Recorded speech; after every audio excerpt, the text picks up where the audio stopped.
ओम शांति। 12 सितंबर 2025 के ईश्वरीय महावाक्य। पहले एक नज़र मुरली के मुख्य पॉइंट्स पर। बाबा ने कहा, हर एक को अपने से पूछना है, हमारी आत्मा बेहद के बाप को याद करती है व नहीं करती। मुख्य है ही याद की यात्रा। पढ़ाई तो सहज है, लेकिन पढ़ाई का सारा मदार योग पर है। तुम्हारी याद है गुप्त। याद का कुछ देखने में नहीं आता, यह तो अजपा जाप है। फिर बाबा ने कहा, अभी तुम्हारा है ईश्वरीय परिवार, फिर होगा दैवी परिवार। यहाँ ईश्वर तुमको स्वर्ग के लायक देवी देवता बना रहे हैं, पढ़ा रहे हैं, तो पढ़ना चाहिए ना। बाप का बनकर फिर हाथ छोड़ देते हैं तो पद भ्रष्ट हो जाता है। माया बिल्कुल ही अंधा बना देती है। लास्ट में बाबा ने कहा, यह सृष्टि चक्र का ज्ञान तुम्हारी बुद्धि में फिरते रहना चाहिए। तुम्हारा नाम ही है स्वदर्शन चक्रधारी।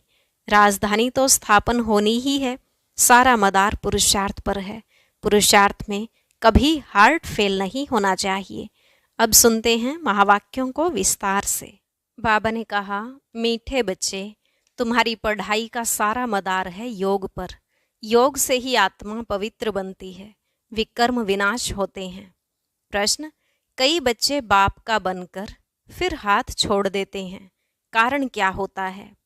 उत्तर, बाप को पूरी रीति न पहचानने के कारण, पूरा निश्चय बुद्धि न होने के कारण 8-10 वर्ष के बाद भी बाप को फारकती दे देते हैं, हाथ छोड़ देते हैं, पद भ्रष्ट हो जाता है। दूसरा, क्रिमिनलाई होने से माया की ग्रहचारी बैठ जाती है, अवस्था नीचे ऊपर होती रहती है, तो भी पढ़ाई छूट जाती है। ओम शांति। रूहानी बच्चों प्रति रूहानी बाप समझा रहे हैं। अभी समझते हो कि हम सब रूहानी बेहद के बाप के बच्चे हैं। इनको बाप दादा कहा जाता है। जैसे तुम रूहानी बच्चे हो, वैसे यह भी रूहानी बच्चा है शिव बाबा का। शिव बाबा को रथ तो जरूर चाहिए ना। इसलिए जैसे तुम आत्माओं को ऑर्गन्स मिले हुए हैं कर्म करने के लिए, वैसे शिव बाबा का भी यह रथ है, क्योंकि यह कर्म क्षेत्र है जहाँ कर्म करना होता है। वह है घर जहाँ आत्माएं रहती हैं। आत्मा ने जाना है हमारा घर शांति धाम है। वहाँ यह खेल नहीं होता, बत्तियाँ आदि कुछ नहीं होती, सिर्फ आत्माएं रहती हैं। यहाँ आती हैं पार्ट बजाने। तुम्हारी बुद्धि में है, यह बेहद का ड्रामा है। जो एक्टर्स हैं उन्हों की एक्ट शुरू से लेकर अंत तक तुम बच्चे नंबरवार पुरुषार्थ अनुसार जानते हो। यहाँ कोई साधु संत आदि नहीं समझाते हैं। यहाँ हम बच्चे बेहद के बाप पास बैठे हैं। अब हमको वापस जाना है। पवित्र तो जरूर बनना है आत्मा को। ऐसे नहीं कि शरीर भी यहाँ पवित्र बनना है, नहीं, आत्मा पवित्र बनती है। शरीर तो पवित्र तब बने जब 5 तत्व भी सतोप्रधान हो। अब तुम्हारी आत्मा पुरुषार्थ कर पावन बन रही है। वहाँ आत्मा और शरीर दोनों पवित्र होते हैं, यहाँ नहीं हो सकते। आत्मा पवित्र बन जाती है तो फिर पुराना शरीर छोड़ती है, फिर नए तत्वों से नए शरीर बनते हैं। तुम जानते हो हमारी आत्मा बेहद के बाप को याद करती है व नहीं करती है। यह तो हर एक को अपने से पूछना है। पढ़ाई का सारा मदार है योग पर। पढ़ाई तो सहज है, समझ गए हैं कि चक्र कैसे फिरता है। मुख्य है ही याद की यात्रा। यह अंदर गुप्त है, देखने में थोड़ी ही आता है। बाबा नहीं कह सकते कि यह बहुत याद करते हैं व कम। हाँ, ज्ञान के लिए बता सकेंगे कि यह ज्ञान में बहुत तीखा है। याद का तो कुछ देखने में नहीं आता है, ज्ञान मुख से बोला जाता है। याद तो है अजपा जाप। जाप अक्षर भक्ति मार्ग का है। जाप माना कोई का नाम जपना। यहाँ तो आत्मा को अपने बाप को याद करना है। तुम जानते हो हम बाप को याद करते करते पवित्र बनते बनते मुक्ति धाम शांति धाम में जाकर पहुँचेंगे। ऐसे नहीं कि ड्रामा से मुक्त हो जाएंगे। मुक्ति का अर्थ है दुख से मुक्त हो, शांति धाम जाए, फिर सुख धाम में आएंगे। पवित्र जो बनते हैं वह सुख भोगते हैं। अपवित्र मनुष्य उन्हों की खिदमत करते हैं। पवित्र की महिमा है, इसमें ही मेहनत है। आंखें बड़ा धोखा देती हैं, गिर पड़ते हैं। नीचे ऊपर तो सबको होना पड़ता है, ग्रहचारी सबको लगती है। भल बाबा कहते बच्चे भी समझा सकते हैं। फिर कहते हैं माता गुरु चाहिए, क्योंकि अब माता गुरु का सिस्टम चलता है। आगे पिताओं का था, अभी पहले पहले कलश माताओं को मिलता है। माताएं मेजॉरिटी में हैं। कुमारियां राखी बांधती हैं पवित्रता के लिए। भगवान कहते हैं काम महाशत्रु है, इस पर जीत पहनो। रक्षाबंधन पवित्रता की निशानी है। वो लोग राखी बांधते हैं, पवित्र तो बनते नहीं हैं। वह सब हैं आर्टिफिशियल राखी, कोई पावन बनाने वाली नहीं है। इसमें तो ज्ञान चाहिए। अभी तुम राखी बांधते हो, अर्थ भी समझाते हो, यह प्रतिज्ञा कराते हैं। जैसे सिख लोगों को कंगन निशानी होती है, परंतु पवित्र तो बनते नहीं।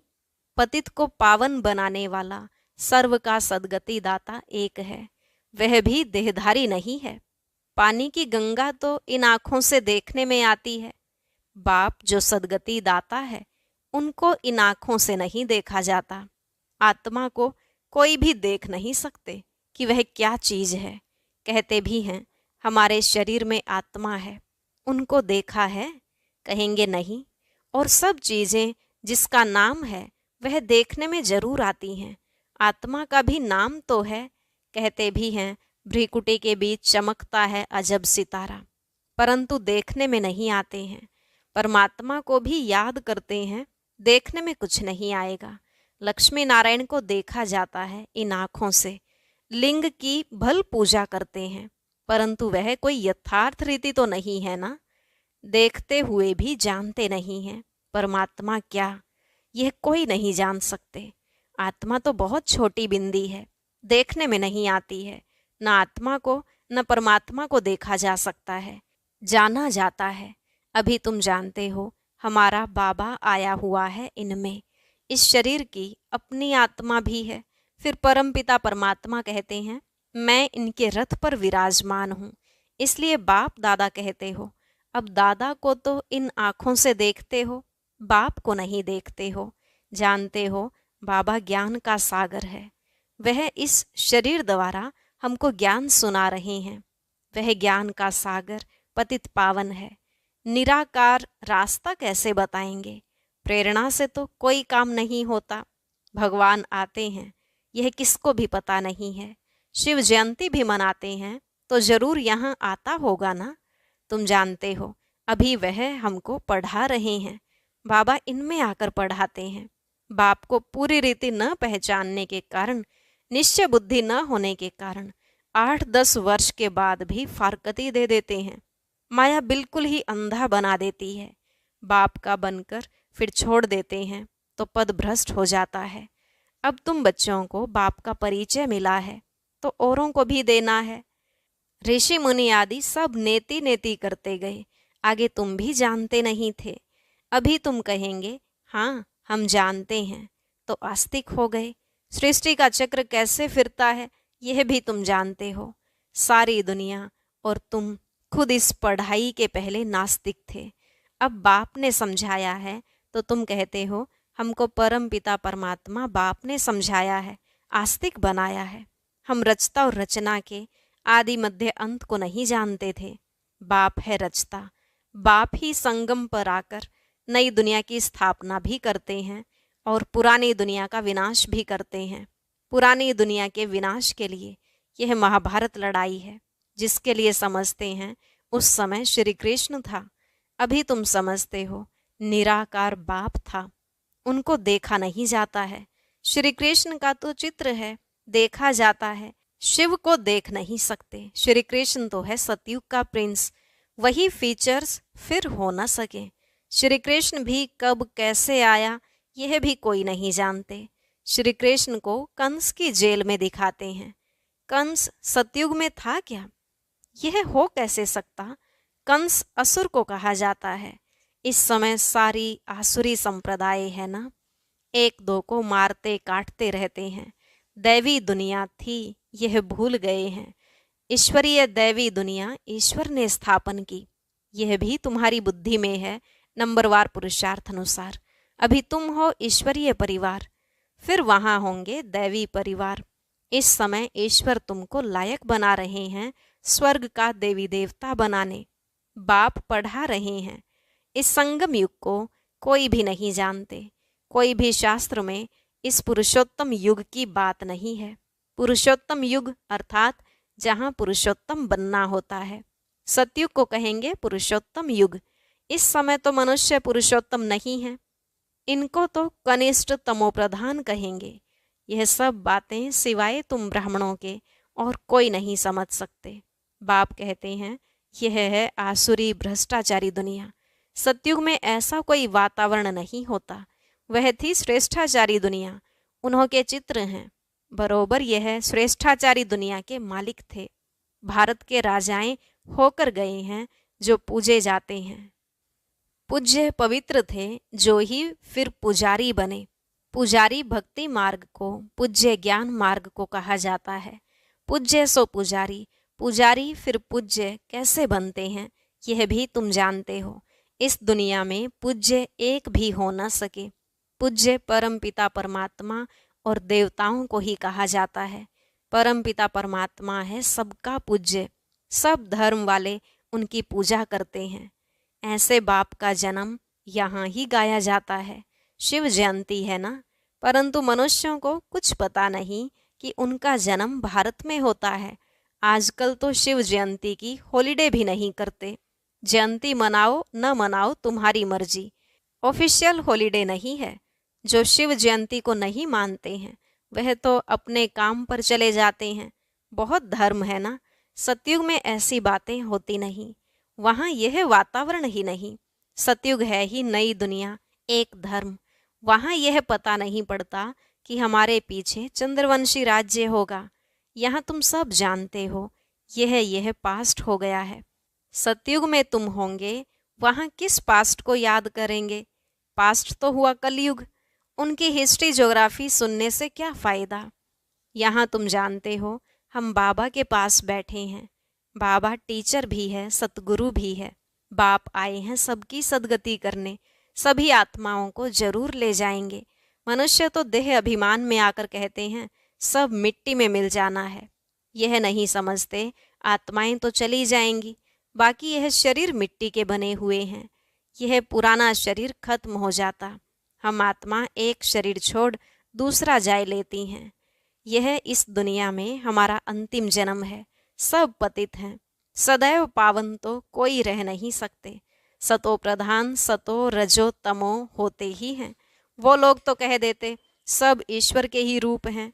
ईश्वर ने अपने अनेक रूप बनाए हैं खेल पाल करने के लिए। हिसाब किताब कुछ नहीं जानते, न खेल पाल करने वाले को जानते हैं। बाप ही बैठकर वर्ल्ड की हिस्ट्री ज्योग्राफी समझाते हैं। खेल में हर एक का पार्ट अलग अलग है, सबका पोजीशन अलग अलग है। जो जैसा पोजीशन वाला होता है उनकी महिमा होती है। यह सब बातें बाप संगम पर ही समझाते हैं। सतयुग में फिर सतयुग का पार्ट चलेगा, वहाँ यह बातें नहीं होंगी। यहाँ तुमको सृष्टि चक्र का ज्ञान बुद्धि में फिरता रहता है। तुम्हारा नाम ही है स्वदर्शन चक्रधारी। लक्ष्मी नारायण को थोड़े ही स्वदर्शन चक्र दिया जाता है। यह हैं ही यहाँ के। मूल वतन में सिर्फ आत्माएं रहती हैं, सूक्ष्म वतन में कुछ नहीं। मनुष्य जानवर पशु पक्षी आदि सब यहाँ होते हैं। सतयुग में मोर आदि दिखाते हैं। ऐसे नहीं कि वहाँ मोर के पंख निकाल पहनते हैं। मोर को थोड़े ही दुख देंगे। ऐसे भी नहीं मोर का गिरा हुआ पंख ताज में लगाएंगे। नहीं, ताज में भी झूठी निशानी दे दी है। वहाँ सब खूबसूरत चीज़ें होती हैं। गंदी कोई चीज़ का नाम निशान नहीं। ऐसी कोई चीज़ नहीं होती जिसको देखकर घृणा आए। यहाँ तो घृणा आती है ना। वहाँ जानवरों को भी दुख नहीं होता है। सतयुग कितना फर्स्ट क्लास होगा। नाम ही है स्वर्ग, हेवन, नई दुनिया। यहाँ तो पुरानी दुनिया में देखो, बरसात के कारण मकान गिरते रहते हैं, मनुष्य मर जाते हैं। अर्थक्वेक होगी, सब दबकर मर जाएंगे। सतयुग में बहुत थोड़े होंगे, फिर बाद में वृद्धि को पाते रहेंगे। पहले सूर्यवंशी होंगे। जब दुनिया 25% पुरानी होगी तो पीछे चंद्रवंशी होंगे। सतयुग 1250 वर्ष है, वह है 100% नई दुनिया, जहाँ देवी देवता राज्य करते हैं। तुम्हारे में भी बहुत इन बातों को भूल जाते हैं। राजधानी तो स्थापन होनी ही है, हार्ट फेल नहीं होना है, पुरुषार्थ की बात है। बाप सभी बच्चों से एक समान तदबीर पुरुषार्थ कराते हैं। तुम अपने लिए विश्व पर स्वर्ग की बादशाही स्थापन करते हो। अपने को देखना है हम क्या बनेंगे। अच्छा, मीठे मीठे सिकिलधे बच्चों प्रति माता पिता बाप दादा का याद प्यार और गुड मॉर्निंग। रूहानी बाप की रूहानी बच्चों को नमस्ते। रूहानी बच्चों की रूहानी बाप दादा को नमस्ते नमस्ते, गुड मॉर्निंग, शुक्रिया बाबा, शुक्रिया। धारणा के लिए मुख्य सार। पहला पॉइंट, इस पुरुषोत्तम युग में स्वर्ग के देवी देवता बनने की पढ़ाई पढ़कर स्वयं को लायक बनाना है। पुरुषार्थ में हार्ट फेल नहीं होना है। दूसरा, इस बेहद के खेल में हर एक्टर का पार्ट और पोजीशन अलग अलग है। जैसे जिसकी पोजीशन वैसा उसे मान मिलता है। यह सब राज समझ वर्ल्ड की हिस्ट्री ज्योग्राफी का सिमरण कर स्वदर्शन चक्रधारी बनना है। आज का वरदान, बाप की हर श्रीमत का पालन करने वाले सच्चे स्नेही आशिक भव। बाप की हर श्रीमत का पालन करने वाले सच्चे स्नेही आशिक भव। बाबा ने कहा, जो बच्चे सदा एक बाप के स्नेह में लवलीन रहते हैं, उन्हें बाप का हर बोल प्यारा लगता है। क्वेश्चन समाप्त हो जाते हैं। ब्राह्मण जन्म का फाउंडेशन स्नेह है। जो स्नेही आशिक आत्माएं हैं, उन्हें बाप की श्रीमत पालन करने में मुश्किल का अनुभव नहीं होता है। स्नेह के कारण सदा यही उमंग रहता कि बाबा ने जो कहा है वह मेरे प्रति कहा है, मुझे करना है। स्नेही आत्माएं बड़ी दिलवाली होती हैं, इसलिए उनके लिए हर बड़ी बात भी छोटी हो जाती है। स्लोगन, कोई भी बात को फील करना, यह भी फेल की निशानी है। कोई भी बात को फील करना, यह भी फेल की निशानी है। अव्यक्त इशारे, अब लगन की अग्नि को प्रज्वलित कर योग को ज्वाला रूप बनाओ। ज्वाला स्वरूप की स्थिति का अनुभव करने के लिए निरंतर याद की ज्वाला प्रज्वलित रहे। इसकी सहज विधि है, सदा अपने को सारथी और साक्षी समझकर चलो। आत्मा इस रथ की सारथी है। यह स्मृति स्वतः ही इस रथ से व किसी भी प्रकार के देहभान से न्यारा बना देती है। स्वयं को सारथी समझने से सर्व कर्मेंद्रियां अपने कंट्रोल में रहती हैं। सूक्ष्म शक्तियां, मन बुद्धि संस्कार भी ऑर्डर प्रमाण रहते हैं। और अभी सुनते हैं आज का अव्यक्त ज्ञान मोती।